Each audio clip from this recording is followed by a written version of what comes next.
자, 오늘은 능력을 행하길 원하는 자와 은혜가 필요한 자, 능력을 행하길 원하는 자와 은혜가 필요한 자라는 제목을 가지고 하나님 말씀 전하겠습니다. 오늘 본문 말씀을 보면 그냥 단도직입적으로 말씀드리면 딱 두 부류의 종류의 사람으로 나뉘죠.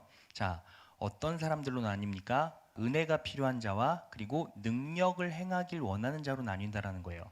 그렇죠? 그런데 능력을 행하길 원하는 자는 누구입니까? 베드로와 요한이에요. 왜? 사명이 있으니까요. 그렇죠? 그리고 은혜가 필요한 자는 누구죠? 안진뱅이잖아요. 자, 지금 우리 본문 다 읽었습니다. 네. 네. 자, 보세요. 능력을 행하길 원하는 자는 베드로와 요한이고 은혜가 절대적으로 필요한 자는 누구예요?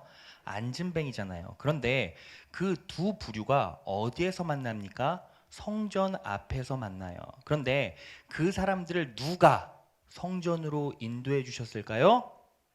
성령님께서 인도해 주셨다라는 거예요. 그리고 오늘 이 성전 앞에 어떤 사건이 일어납니까? 기적이 일어나죠. 능력이 발휘되어지고 은혜를 받아서 기적이 일어난다라는 거예요. 어디에서? 성전에서. 누구에 의해서? 성령 하나님의 인도하심에 의해서. 여러분, 제가 전체적인 그림을 왜 여러분들께 먼저 알려드렸냐면, 제가 목회를 이제 10년째 하고 있고, 그리고 모태신앙이라서 교회에서 계속 자랐잖아요. 그래서 교회를 쭉 관찰해 보면 결국 두 부류의 사람밖에 남지 않아요. 어떤 사람입니까? 능력을 행하길 원하는 자와 하나님의 은혜가 절대적으로 필요한 자. 그렇지 않습니까? 그런데 누가 인도하시죠? 성령 하나님께서. 그러면 저는요, 이 자리에 앉아 있는 분들이 어떤 이유와 목적에서 이 자리에 왔는지 저는 몰라요. 그런데 하나는 알죠. 성령 하나님께서 인도해 주셔서 여러분들이 이 자리에 왔다. 믿으십니까? 성령 하나님께서 여러분들을 이끌어 주셨기 때문에 이 자리에 왔다. 믿으십니까? 그리고 이제 말씀이 선포됩니다. 진리의 통로가 제 입술을 통해 열린다라는 것이죠. 그리고 그 통로가 여러분들의 귀와 마음에 연결될 거예요. 그러면 이 말씀의 진리를 받아서 먹고 소화시키는 것은 누구 몫이다? 여러분들의 몫이라는 거죠. 그런데 그 말씀에 반응하는 자는 어때요?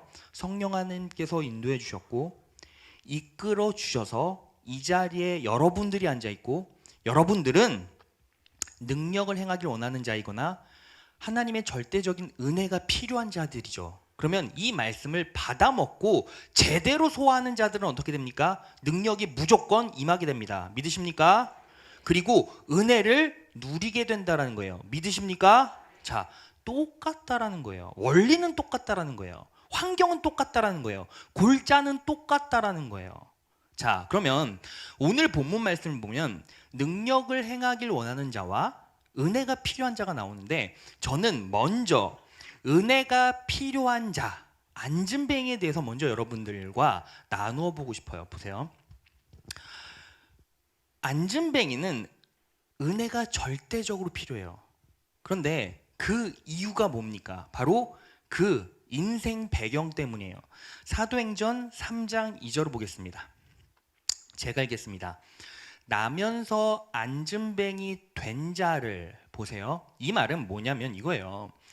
어머니의 자궁에서부터 발이 고장났고 무릎이 고장나서 태어나면서부터 안진뱅이 불구 장애인이었다라는 거예요. 그렇죠? 나면서 안진뱅이 된 자를 누가 메고 와요? 사람들이 메고 와요. 자, 사람들은 무엇입니까? 불특정 다수죠. 이 말은 무슨 뜻이냐면 안진뱅이와 절대적인 관계가 없다라는 거예요. 그러니까 그냥 아무나 누군가가 나면서 안진뱅이 된 자를 메고 왔다라는 것이죠. 이 사실로 유추해 봤을 때 안진뱅이에겐 가족이 있다 없다? 없다라는 거예요. 왜냐하면 가족이 있었으면 가족이 건사시켰거나 가족이 메고 왔겠죠. 그러면 이것을 통해서 우리가 무엇을 할 수 있습니까? 안진뱅이는 태어나면서부터 불구였고 건사받을 수 없었다.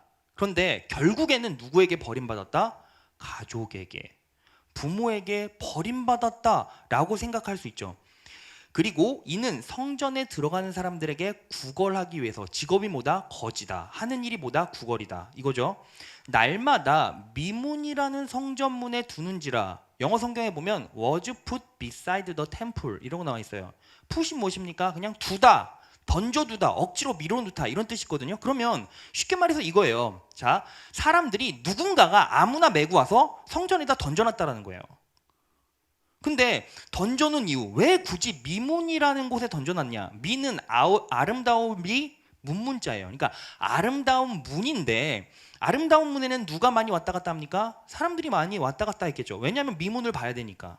그래서 사람이 많이 왔다 갔다 하는 곳에 던져졌다라는 것이죠. 근데 이 사람 나이가 몇 살입니까? 자, 이 사건이 있은 후에 요한과 베드로가 간증하는 장면이 다음 장에 나와요. 사도행전 4장 22절. 다 같이 읽겠습니다. 시작. 병 나은 사람은 40여세나 되었더라. 즉 안진뱅이 나이가 몇 살이에요? 40여세. 즉 제 나이 또래쯤 되었다라는 거예요.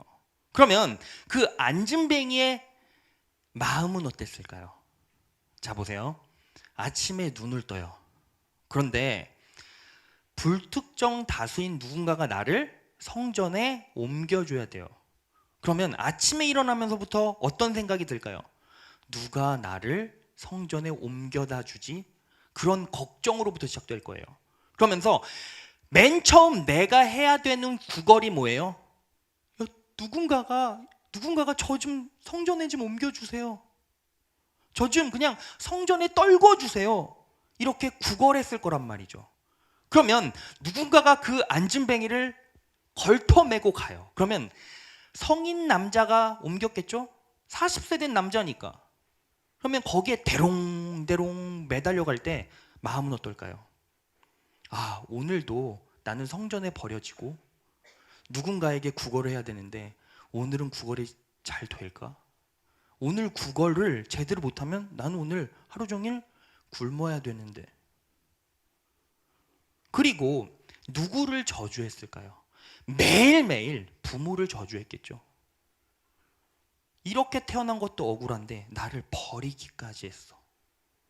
매일매일 부모를 저주했겠죠. 가족들을 저주했겠죠. 그리고 미문에서 구걸하면 사람들이 어떻게 움직입니까? 계속 예배당으로 들어가죠. 예배당 바깥에 있으면 어떤 소리가 들립니까? 찬양 소리가 들려요. 찬양 소리가 들리면 은혜 받을까요? 아니요. 하나님을 저주했겠죠. 하나님이 정말 존재한다면 그 하나님은 사랑 없어. 그 하나님은 자비롭지 않아. 그 하나님은 잔인해! 라고 생각했겠죠. 왜? 나를 이렇게 만들었으니까. 그러면서 신이라고 찬양받고 있으니까. 그러니까 너무 고통스럽겠죠. 삶에 낙도 없어요. 희망도 없어요. 기대도 없어요. 왜? 거지니까. 할 수 있는 일이 없으니까. 그렇게 안진뱅이의 삶은 하루하루 내가 원하던 원하지 않던 흘러가는 것이죠. 근데 그 상황 속에서 여러분 잘 생각해 보세요. 하나님의 은혜는 이미 안진뱅이에게 임하고 있었어요. 이유가 무엇입니까? 자, 보세요. 오늘 본문 말씀을 보면 기적이 어디에서 일어납니까? 성전에서 일어나요. 그렇죠? 근데 하나님의 은혜가 있고 안진뱅이의 삶이 있어요. 이 안진뱅이가 기적을 누리는 곳이 성전이에요.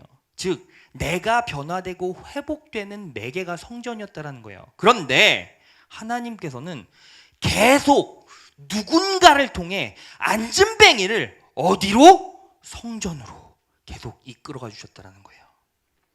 여러분, 이 자리에 안진뱅이와 같은 삶을 살고 계신 분 계십니까? 걱정하지 마세요. 그 사람에게도 지금 뭐가 임하고 있다? 하나님의 은혜가 임하고 있다는 거예요. 근데 그 안진뱅이가 이제 누굴 만나게 됩니까? 은혜의 원천, 은혜의 화수분이 되는 베드로와 요한을 만나요. 그리고 베드로와 요한을 통해서 기적적인 회복을 누린다는 것이죠. 그런데 여러분, 여기서 중요한 게 있어요. 뭐냐면 안진뱅이가 베드로와 요한을 만나는데 내가 이 사람들을 만났을 때 기적을 누리게 되고 나는 사지가 멸종해져서 다시 일어날 수 있어라고 알았습니까? 몰랐습니까? 알았어요? 몰랐어요? 몰랐어요. 근데 하나님께서 그 안진뱅이에게 그냥 불강력적인 은혜를 주신 거예요. 그러니까 여러분, 우리는 여기서 뭘 깨달아야 돼요? 우리가 인생을 살아가면서 하나님의 은혜가 우리의 삶에 언제 임할지 알아요? 몰라요? 몰라요. 몰라요. 그러니까 우리는 어떻게 살아야 합니까? 매 순간 하나님께서 나에게 어떻게 말씀하시는지를 깨달아야죠. 그 말씀에 반응해야죠. 하나님의 뜻이 뭔지를 찾아가지 않으면 어떻게 됩니까? 우리는 절대로 은혜를 누릴 수가 없다라는 거예요. 근데 이제 그 안진뱅이 앞에 누가 나타났습니까?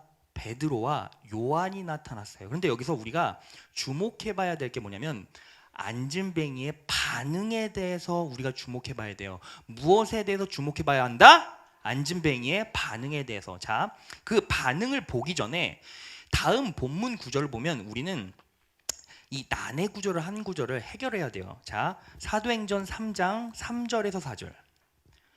제가 읽겠습니다. 그가 베드로와 요한이 성전에 들어가려 함을 보고 구걸하거늘. 보세요. 그는 누구죠? 안진뱅이에요. 안진뱅이가 베드로와 요한이 성전에 들어가려 함을 어떻게 했어요? 어떻게 했어요? 보았어요. 그리고 구걸했어요. 4절. 베드로가 요한으로 더불어 주목하여 가로되 우리를 보라 하니. 자, 말씀을 심도 있게 볼 줄 아는 사람은 딱 뭐를 느껴야 돼요? 선뜻 이게 이해가 안 가야 정상이에요. 왜냐면 보세요. 안진뱅이는 베드로와 요한을 보고 있었죠. 근데 베드로와 요한은 뭐라 해요? 우리를 보라라고 말하는 거예요.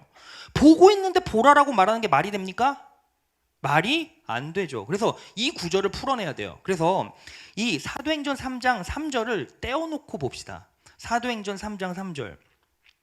그가 베드로와 요한이 성전에 들어가려 함을 보고 구걸하거늘. 여기서 보고 구걸하거늘 이라는 헬라어가 에이도 에로타 엘레에모시넨 라베인이라고 나와 있는데 요건 알 필요 없어요. 근데 그 밑에 있는 건 알아야 돼요. 에이도는 보라는 뜻도 있지만 감지하다라는 뜻도 있어요. 그리고 에로타는 구하고 있었다.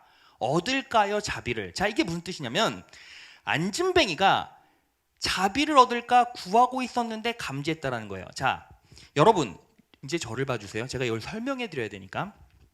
여러분 혹시 거지가 구걸하는 모습 보신 적 있습니까? 있으세요? 우와, 신기하다. 많이 없으실 텐데 요즘은 그 거지가 구걸하지를 않아요. 돈 달라고 협박하지. 근데 우리 교회에 이제 몇몇 거지들이 오잖아요. 그러면 막 협박을 해요. 막 1,000원 주면 내가 그지야 하면서 막 소리를 지른다는 거예요. 그래서 5,000원 주면 가요. 근데 제가 어렸을 때가 아니라 청년 사역할 때 노량진에 이제 그 노량진에서 이제 교회로 걸어갈 때 처음에는 차가 없어서 지하철을 탔어요. 근데 노량진역에서 교회로 건너갈 때 육교가 있거든요. 육교 아시죠, 장병훈 목사님은? 근데 육교에 건너가면 항상 거지가 육교에 있어요. 육교에서 거지 보신 분 아멘? 네, 세대가 좀 있다라는 거예요. 근데 저와 동급이라는 거죠. 근데 보면 거지가 어떻게 하고 있습니까? 무릎 꿇고 엎드려서 이마를 땅에 대고 뭐 하고 있어요? 손을 들고 있고 밑에는 뭐가 있어요? 플라스틱으로 된 바구니가 있어요. 그쵸? 여러분 다 기억하시죠? 근데 그 거지가 한 푼만 주세요, 한 푼만 주세요 계속 그렇게 얘기를 합니까? 얘기 그렇게 하지 않아요. 딱 이러고 있다가 사람이 저쪽에서 걸어와요.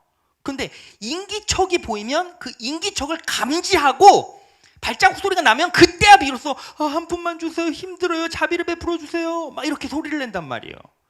지금 이 안진뱅이가 그랬다라는 거예요. 지금 저만 재서 베드로와 요한이 걸어오고 있는데 인기척을 감지하니까 저에게 자비를 베풀어 주세요, 자비를 베풀어 주세요 그랬다라는 거예요. 지금 이해가 가십니까? 그때 이제 4절 사도행전 3장 4절에서 6절 상반절을 보겠습니다. 그가 베드로와 요한이 성전에 들어감을 가려고 보고 구걸하거늘. 이게 무슨 뜻인지는 아셨죠? 아신 분 아멘.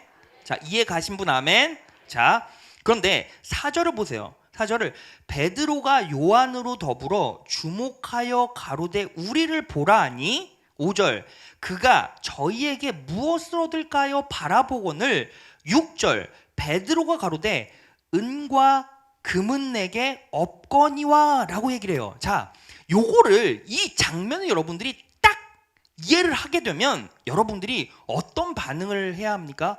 황당하고 재밌다라는 반응을 해야 돼요. 왜냐하면 여러분, 자 보세요.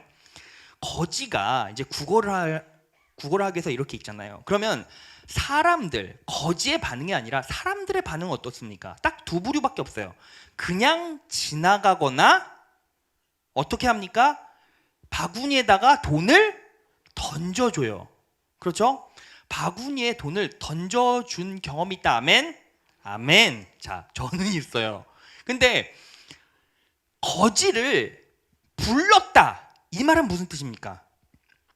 거지를 불렀다. 거지 아저씨 저 좀 보세요 라고 불렀다라는 것은 결국엔 뭘 주겠다라는 거예요? 돈을 주겠다라는 거예요. 근데 지금 베드로가 어떤 모습을 하고 있습니까? 거지 아저씨 저 좀 보세요 저 좀 보세요 라고 말하는데 저는 돈이 없어요. 이게 지금 뭔 느낌인지 아세요? 자, 웃으시는 분이 없어요? 집에 가서 웃으세요. 자, 이게 무슨 뜻이냐면 이거예요. 거지가 지금 보통 사람들은 그냥 지나가거나 돈을 던져주는데 누군가 지나가다가 거지 아저씨라고 부르는 거예요. 근데 거지 아저씨가 봤어요. 왜? 뭘 줄까 하니까. 아무도 나한테 말 걸지 않는데 누군가 나에게 말을 걸었다라는 건 뭔가 주겠지 하고 뭔가 줄까요? 바라본 거예요. 그런데 저는 돈이 없어요. 저는 돈이 없네요 라고 얘기를 해요. 그러면 여러분들이 거지 입장이라면 어떨까요? 황당하죠. 그러면서 어떤 반응이 터져 나올까요? 쟤 미친놈 아니야? 지금 나를 유린하는 거야? 희롱하는 거야? 조롱하는 거야? 라고 하면서 어때요? 앞뒷 문맥 다 끊고 나는 은과 금이 없어요 하면 주먹부터 나가겠죠. 그렇지 않겠습니까? 안진뱅이니까 막 밑에서 막 이렇게 막 주먹질 하려고 하겠죠. 막 이런 막 쌍욕을 막 쌍두마차가 막 나오겠죠. 입에서 막. 그렇지 않겠습니까? 그렇다라는 거예요. 근데 놀라운 사실은 뭡니까? 이 안진뱅이는 아무런 반응을 하지 않아요. 그냥 보고 뭐예요? 듣기만 해요. 듣기만 해요. 이게 왜 그렇게 중요하냐면 바로 은혜가 절대적으로 필요한 자들의 태도라는 거예요. 여러분, 하나님께서 기적을 보여주실 때 어떤 원리를 적용시키십니까? 바로 처음에 말씀을 선포하셔서 믿음을 심어주시고 그 다음에 뭐를 주세요? 기적을 보여주세요. 자, 누가복음 5장 15절. 예수의 소문이 더욱 퍼짐에 허다한 무리가 말씀을 뭐예요? 듣고 자기 병도 나음을 얻고자 하여 모여오되. 자, 마태복음 9장 35절. 다 같이 읽겠습니다. 시작.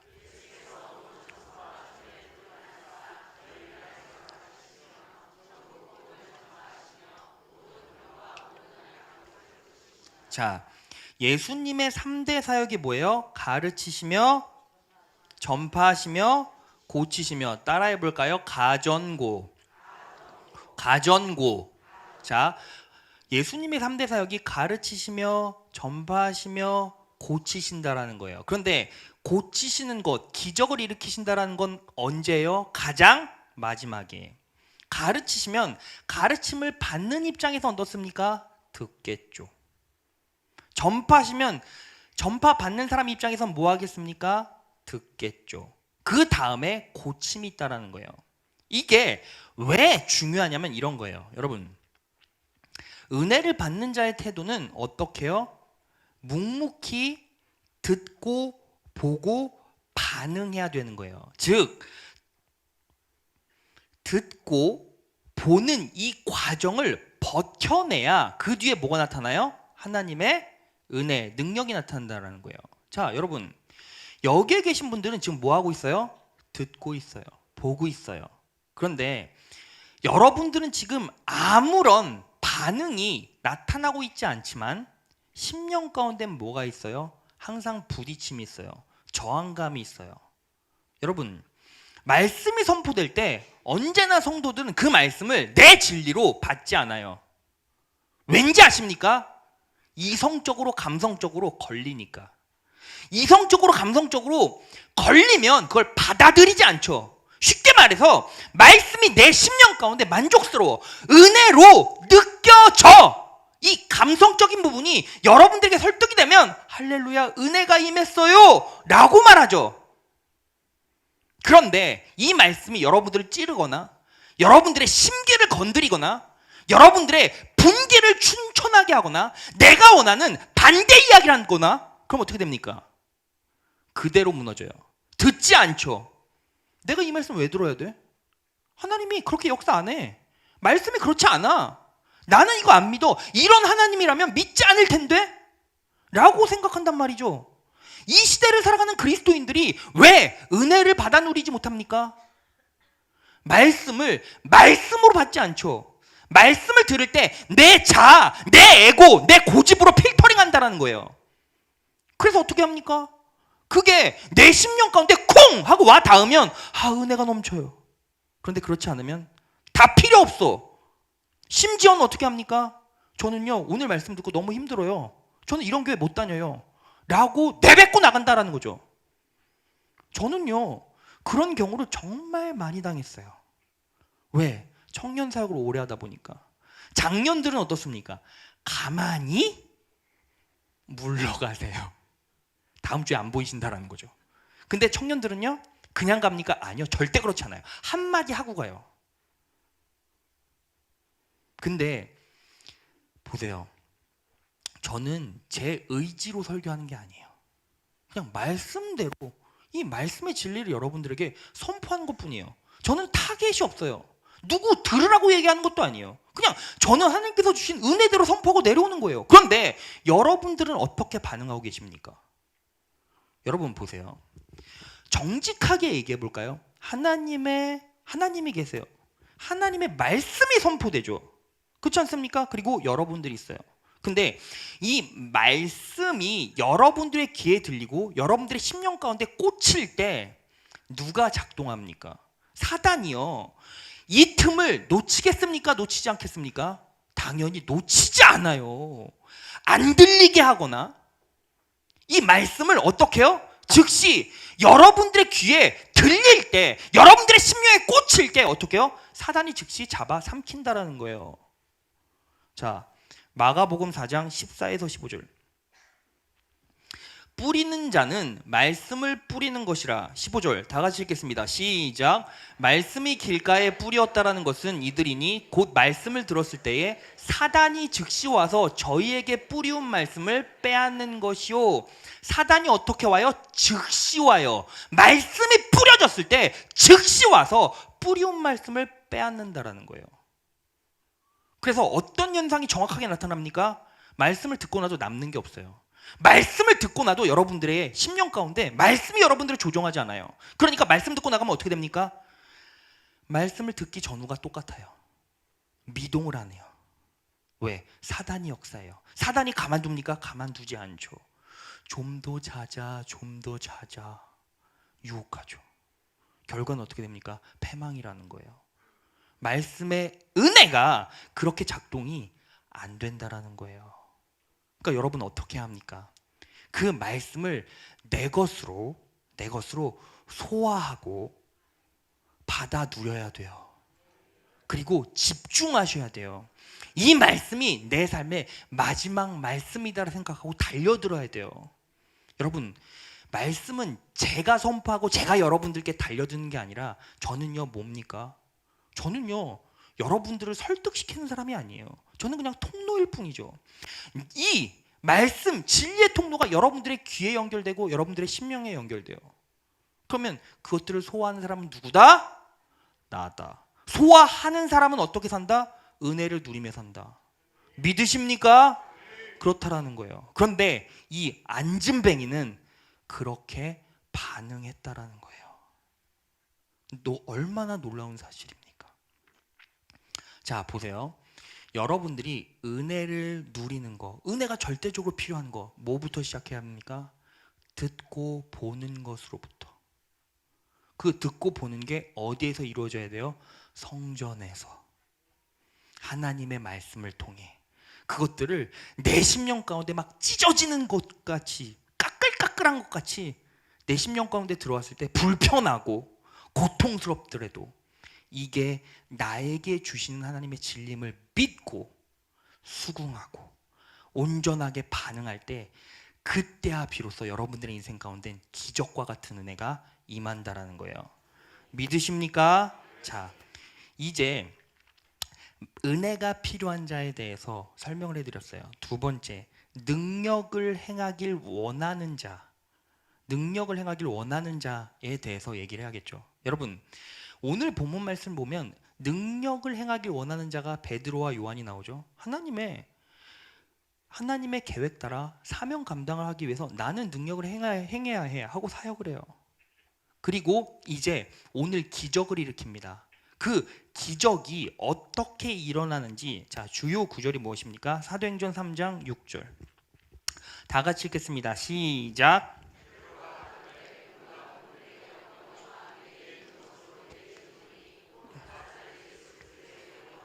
자, 여러분, 사도행전 3장 6절이 결국에는 능력을 행할 수 있는 요체예요. 믿으십니까? 그런데 여기서 가장 중요한 건 뭐냐면 베드로와 요한이 어떻게 반응했냐라는 거예요. 어떻게 반응했냐면 베드로와 요한은 내가 가지고 있는 것이 무엇인지를 알았어요. 자, 따라해 볼까요?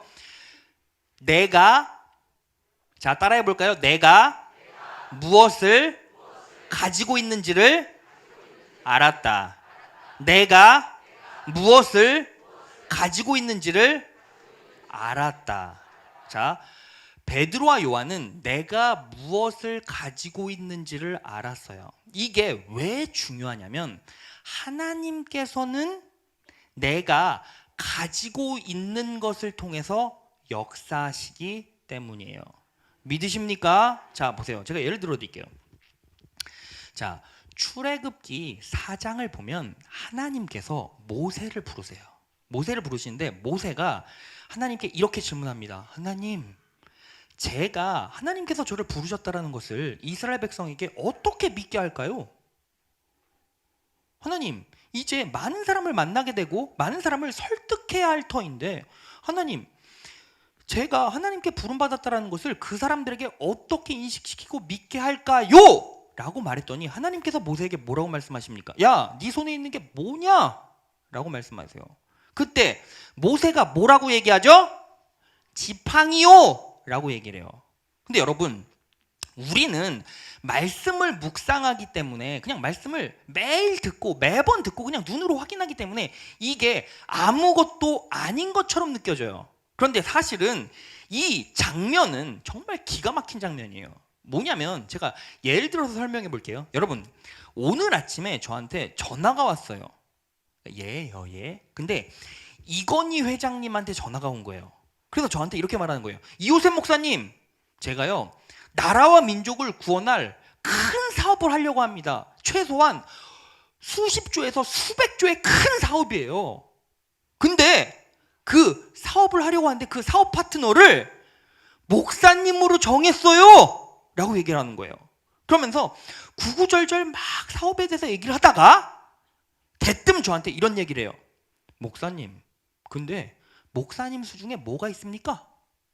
라고 물어봐요. 그러면 저는 어떻게 대답할 수 있을까요? 사실은요, 그냥 평범한 상식으로는 이렇게 얘기할 수밖에 없죠. 회장님, 저는 가지고 있는 게 아무것도 없어요. 제가 목회자인데 뭐가 있겠습니까? 라고 얘기를 해야 정상이겠죠. 그렇지 않습니까? 이건희 회장이 이 수백 조의 사업에 당신을 파트너로 삼겠어. 그런데 당신 수중에 뭐가 있죠? 라고 물어봤더니 제가 지금 지갑 열어보니까 5,142원 있는데요? 라고 말하는 게 정상적인 사고로 얘기하는 겁니까? 아니요. 정상적인 사고로 얘기를 하는 게 아니에요. 근데 하나님께서 모세에게 야, 네 수중에 뭐가 있냐? 네 수중에 뭐 있어? 라고 했는데 모세는 뭐라고 말해요? 지팡이요 라고 얘기했다라는 거예요. 그게 어떻게 그러한 말이 나오냐는 거예요. 자, 보세요. 출애굽기 3장에 보면 하나님께서 모세에게 나타나시죠. 어떻게 나타나십니까? 떨기나무에서 떨기나무를 태우지 않는 불꽃으로 모세 앞에 나타나세요. 근데 모세는 그 모습을 보면 뭘 인식할 수 있습니까? 하나님이 신이시다. 하나님께서 기적을 일으키시는 분이시고 불가능을 가능케 하시는 분이시구나 라는 걸 인식하고 들어갔다라는 거예요. 그렇죠? 그렇지 않습니까? 그러면 그러한 하나님이 그러한 분이시라는 걸 인식하고 나서 하나님께서 야, 네 수중에 뭐 있냐? 네 손에 뭐 있냐? 라고 말하면 모세 입장에선 어떻게 얘기할 수 있습니까? 저는 아무것도 없어요가 아니라 지팡이가 있어요 라고 대답할 수 있죠. 왜? 하나님께서 의도하시는 것은 내가 지금 뭘 갖고 있냐가 아니라 뭐라도 하나 꺼내놓으면 그것으로 역사하실 분이라는 걸 모세가 알아요, 몰라요? 아는 거예요. 그러니까 지팡이입니다 라고 엉뚱하게 말할 수 있다라는 거죠. 여러분, 세상 사람들이 하나님을 인식하지 못한 채 누군가 그러한 권위의 사람이 그 모세에게, 아니 여러분이 그 모세 자리에 있다면 여러분들에게 물었어요. 그러면 어떻게 대답할까요? 제가 목자인데요, 제가 양치는 사람인데요, 제 손에 뭐가 있겠습니까? 저는 아무것도 없어요 라고 얘기했겠죠. 여러분, 열왕기하 4장을 보면요 똑같은 얘기가 똑같이 나와요. 한 과부가 있었어요. 남편이 선지자 생도였는데 죽죠. 근데 그 남편에게 빚이 있었어요. 그래서 채주가 야, 빚 갚아라 라고 얘기를 해요. 근데 돈이 없으니까 어떻게 합니까? 두 아들을 뺏어가요. 그러니까 그 과부가 갑자기 어떻게 해요? 숨 막히죠. 자식 아들 둘이 채주한테 넘어갔는데, 그러니까 어떻게 합니까? 누구라도 빨리 찾아야 되잖아요. 근데 누굴 찾아가요? 엘리사 선지자를 찾아갑니다. 그래서 엘리사 선지자에게 도움을 구해요. 어떻게 합니까? 어떻게 합니까? 제 두 아들이 지금 잡혀갈 거예요. 잡혀갈 것 같아요. 그런데 그 엘리사 선지자가 그 과부에게 뭐라고 묻죠? 야, 너네 집에 뭐 있냐? 라고 물어봐요. 그런데 여러분, 보편적으로 인간의 일반 상식으로는 지금 아들이 채주한테 넘어가고 내가 필요한 건 돈인데 야, 네 수중에 네 집에 뭐 있냐? 라고 물어보면 아니, 제가요 돈 있고 뭐가 있으면 선지자님 찾아왔겠습니까? 라고 얘기했겠죠. 일반 상식인 사람이라면. 그런데 뭐라고 말합니까? 저에게는요 기름이 담긴 작은 병 하나가 있어요 라고 얘기했어요. 왜 그렇게 얘기할 수 있죠? 이 작은 병 하나로도 무언가 기적이 일어날 수 있다라는 기대와 믿음이 있었던 거죠. 그래서 어떻게 됩니까? 그 작은 병을 어떻게 해요? 야, 그러면 너네 집에 있는 그릇은 부족하니까 마을 가서 다 빈 그릇 다 갖고 와. 그리고 작은 병을 붓기 시작해봐라. 그리고 넘치면 다른 그릇, 넘치면 다른 그릇 옮겨서 기름을 담아 했을 때 어떻게 해요? 또 순종을 해요. 그래서 기름을 따라요. 기름을 따랐더니 어떻게 됩니까? 차고 넘치고 차고 넘치고 차고 넘쳐서 그 기름 팔아 어떻게 했어요? 두 아들을 구했죠. 자, 보세요. 이 말씀을 그대로 오늘 본문 말씀에 적용해 볼까요? 베드로가 이렇게 말해요. 은과 금은 내게 없거니와 내가 내게 있는 것으로 내게 주노니, 내게 있는 것이 뭐예요? 나사렛 예수의 이름이에요. 근데 보세요. 나사렛 예수의 이름이래요. 그러면 세상 사람들이 봤을 때 뭐가 있는 거예요? 뭐가 있는 거예요? 여러분, 그냥 상식적으로 생각해 보세요. 여러분들이 회사 다녀요. 직장 생활해요. 그런데 갑자기 채무가 일어났거나 회사가 부도 상황이 있어요. 그래서 너무 힘들어요. 아니면 육체적인 질고가 있어서 너무 고통스러워요. 근데 주변 사람들이 막 여러분들에게 찾아와서 이거 어떻게 빨리 불 꺼야지, 어떻게든 이 어려운 상황을 극복해야지, 넘어가야지 라고 얘기를 하는데, 야, 너 지금 뭐 있어? 뭐 있어? 라고 하는데 여러분들은 야, 나는 아무것도 없어. 근데 예수 그리스도는 있어 라고 얘기할 수 있는 분이 이 자리에 있습니까? 아무도 없죠. 그러니까 뭐가 나타나질 않아요? 능력이 없는 거예요. 여러분, 베드로와 요한은요 은과 금이 있습니까? 없어요. 없어요. 근데 뭐가 있습니까? 예수님이 성령님이 내 안에 계시는 거예요. 여러분 보세요. 예수를 그리스도라 고백하시는 분 아멘. 하나님을 내 아버지라 고백하시는 분 아멘. 그러면 여러분들이 진짜 하나님을 믿고 만났다면 여러분들의 심령 가운데 누가 계세요? 하나님이 계시죠. 성령님이 계시죠. 나는 무엇을 소유했다? 성령 하나님을 소유했다. 그런데 여러분들의 삶을 가만히 돌아보세요. 내가 힘들고 어려울 때 나는 힘이 없습니다. 능력이 없습니다. 이 고통과 이 과정을 겪어낼 수 있는 대안이 없어요 라고 고백하지. 저는요, 은과 금은 없지만 예수님이 계십니다 라고 고백하는 분이 있습니까? 왜 내 삶 가운데 능력이 나타나지 않을까요? 바닥이 다 드러나는 거죠. 근데 여러분, 그러면 베드로와 요한과 우리의 차이는 뭘까요? 베드로와 요한은 믿음이 있고 우린 믿음이 없습니까? 하나님께서는 베드로와 요한 가운데는 임재하시고 우리 안에는 없습니까? 아니요. 무언가 다른 게 있겠죠. 그런데 오늘 본문 말씀에 다른 게 나온다라는 거예요. 자, 사도행전 3장 1절 다 같이 읽겠습니다. 시작.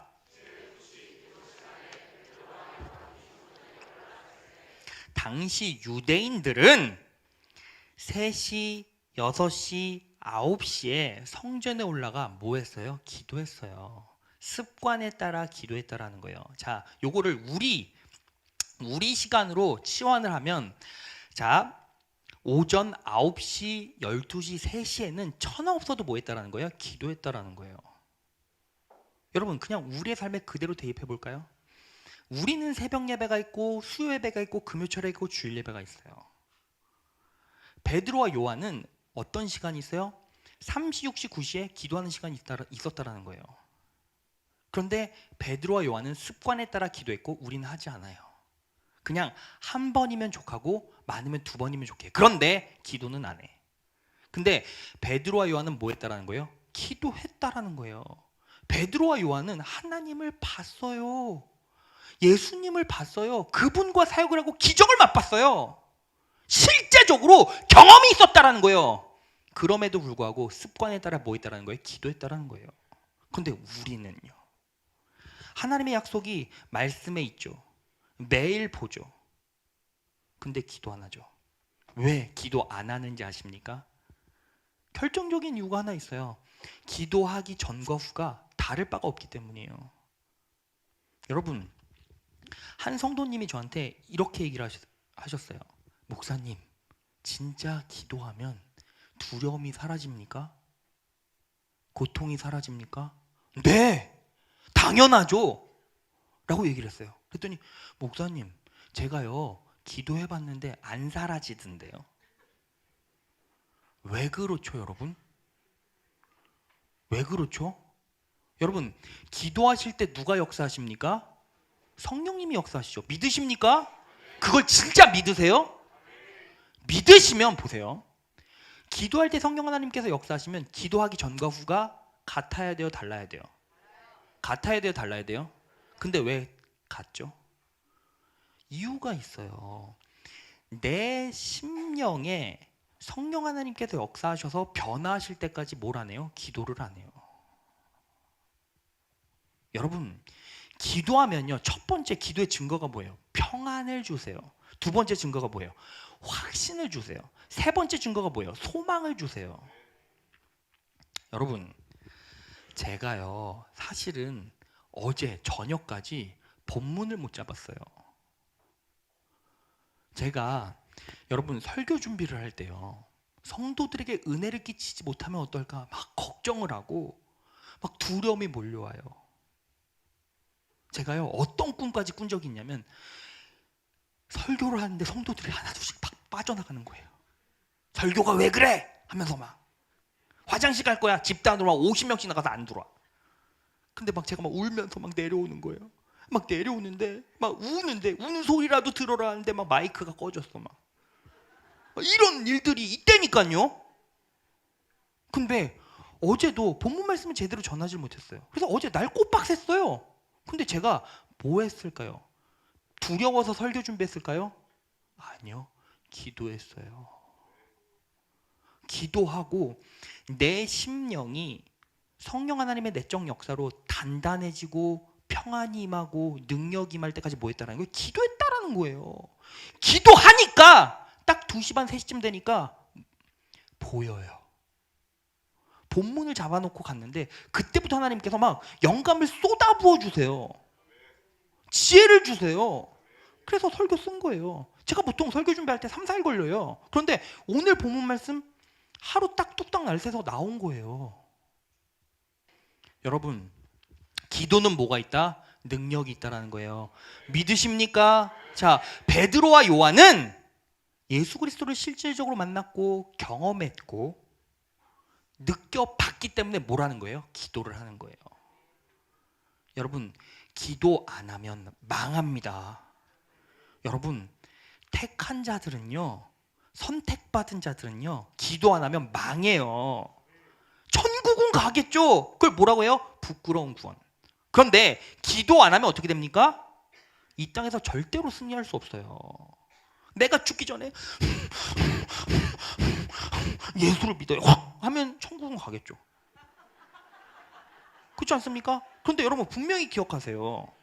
기도 안 하면 이 땅에서 절대 승리할 수 없습니다. 하나님께서 승리하게 만들질 않으세요. 왜? 너는 내 자녀니까. 너는 내 자녀니까 누구 말을 들어야 돼? 내 말을 들어야 돼. 그런데 그 말씀을 무엇을 통해 하세요? 기도를 통해 하신다라는 거예요. 힘들고 어려운 일 있습니까? 두려워하지 말고 걱정하지 말고 뭐 해야 돼요? 기도해야 돼요. 기도하면 어떻게 됩니까? 평안을 주시고 믿으세요. 확신을 주시고 소망을 주신다라는 거예요. 자, 그렇게 기도했어요. 그러니까 결국에는 결과가 어떻게 나타났습니까? 사도행전 3장 7절에서 10절. 오른손을 잡아 일으키니 누가? 베드로가, 요한이 오른손을 잡아 일으키니 발과 발목이 곧 힘을 얻고 누가? 안진뱅이가. 8절. 다 같이 읽겠습니다. 시작.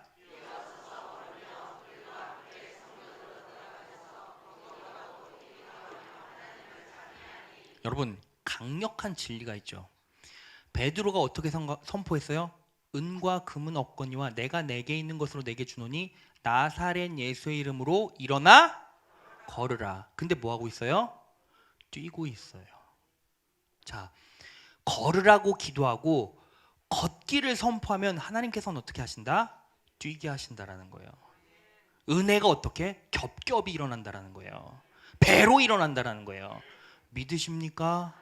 그래서 기도하고 능력을 맛본 사람들은 어떻게 해요? 성령 하나님을 의지하고 나아가면 나가는 자리가 내 자리가 되는 거예요. 여러분, 요즘에 뭐가 미국에서 이루어지고 있냐면 우주를 사는 게 유행이래요. 요즘에 그냥 우주를 돈 주고 사면 그냥 내 땅인 거예요. 지금 가장 싸대요. 언제 우주로 갈지 모르지만. 근데 보세요, 내가 가는 자리가 내 땅이 되는 거예요. 뭘로? 믿음으로. 믿음은 바라는 것에 뭐다? 실상이다. 여호수아가 어떻게 해요? 믿었더니 뭘 주셨어요? 가나안을 주셨어요.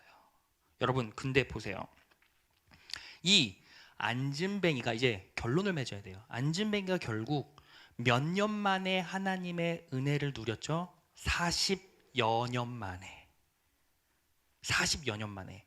하나님의 은혜는 안진뱅이의 어렸을 때부터 계속 임했죠. 언제부터 임했습니까?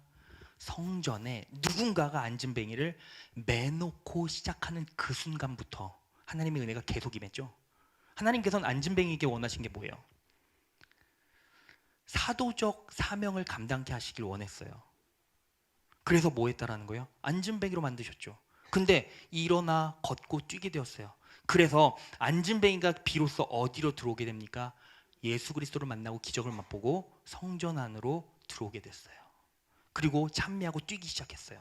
이제 그 인생은 어떻게 됩니까? 40여 년은 구걸하고 거지짓하는 쓰레기 인생이었지만 이제 어떻게 됩니까? 사람을 살리고 예수 그리스도의 영광을 드러내는 그 인생을 이제 살아가게 돼요. 간증의 삶을 살아가게 된다는 거예요. 여러분, 이 자리에 안진뱅이와 같은 삶을 살아가는 사람이 있습니까? 태어났는데 부모가 잘 못 살아. 부모가 주는 거 없어. 그리고 앞뒤로 숨통이 막혀. 내 육신은 곤고해. 매일 피곤해. 그리고 삶에 소망은 없어. 어떻게 살아가는지 나는 모르겠어. 라고 그냥 한탄만 하면서 분기가 충천해서 하루하루 사는 게 고통스러운 성도님 계십니까? 여러분들이 그 안진뱅이가 되었다라고 생각하는 그 순간부터 하나님께서는 여러분들에게 지속적으로 계속 은혜를 베푸셨다라는 거예요. 그리고 40년 동안 훈련시키시고 어떻게 합니까? 이제 일으키셨어요. 이제 안진뱅이는 어떤 사역을 시작하게 됩니까? 베드로와 요한과 같은 사역을 시작하겠죠. 똑같은 것을 경험했으니 나사렛 예수 그리스도의 이름으로 명하노니 일어나라 하겠죠. 여러분, 안진뱅이에게는 기회가 있는 거예요. 기적이 있는 거예요. 여러분들은 어떠십니까? 안진뱅이라고 생각하십니까? 걱정하지 마십시오. 여러분들의 삶 가운데 뭐가 있어요? 기적이 임합니다. 능력이 임합니다. 은혜가 임합니다. 그렇게 말씀 붙잡고 기도줄 붙잡고. 여러분, 우리 교회에서 제대로 기도할 수 있는 시간이 이 시간밖에 없어요. 어떤 교구에서요 새벽 4시까지 기도했대요. 1시에 뭐 사람들 좀 나가고 끝까지 목사님이랑 그리고 우리 이명배 장로님이랑, 제가 교구 얘기는 안 했어요. 막 끝까지 투쟁적으로 기도하셨대요. 그런데 기도는 뭐다? 능력이다. 보세요. 기도하는 가정, 기도하는 목사, 기도하는 사모, 기도하는 구역장, 기도하는 교구장, 기도하는 가정 절대 넘어지지 않아요. 풍지풍파가 일어나도 안진뱅이와 같은 지금의 삶을 살아가고 있어도 보세요. 여러분, 40년 뒤에 안진뱅이 되시겠습니까? 40년 후에 일어나시겠습니까? 선택은 여러분의 몫이죠. 말씀 붙잡고 기도로 승리하셔서 이 땅에서 안진뱅이와 같은 기적을 맛보신 여러분 되시기를 진심으로 축원합니다. 자, 다 눈을 감읍시다.